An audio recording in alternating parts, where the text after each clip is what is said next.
যোৰহাটৰ চোলাধৰাত প্ৰায় 1 কোটি টকাৰ ড্ৰাগছ জব্দ। খবৰ এটা পোৱা গৈছিলে যে দুজন ল'ৰাই বাইকত আহি আছে হিৰোইন লৈ পেলাই। তো সেইমতে আমি টিম বনাই পেলাই ওলাই আহি তেওঁলোকক ধৰিবলৈ সক্ষম হওঁ ইয়াতে চোলাধৰা চাৰিআলিত। তেওঁলোকৰ NDPSৰ প্ৰক্ৰিয়া মতে চাৰ্চ কৰোঁতে 17টা চব কেছেছ ওলাইছে।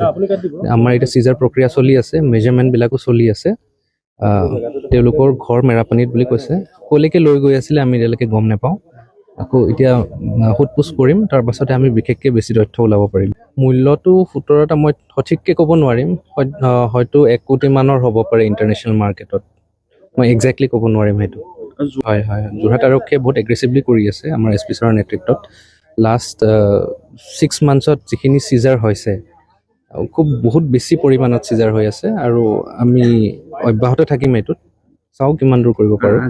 শামিম আখতাৰ আৰু নাজিম আহমেদ নামৰ 2 যুৱকৰ পৰা উদ্ধাৰ 17টা কণ্টেইনাৰত বৃহৎ পৰিমাণৰ ড্ৰাগছ। AS05N0929 পালচাৰ বাইকত এটা বজাৰ কৰা মোনাত 1 কোটি টকাৰ ড্ৰাগছ কঢ়িয়াই মেৰাপানীৰ পৰা দেৰগাঁও নাহৰণিলৈ গৈ আছিল যুৱকদ্বয়ে।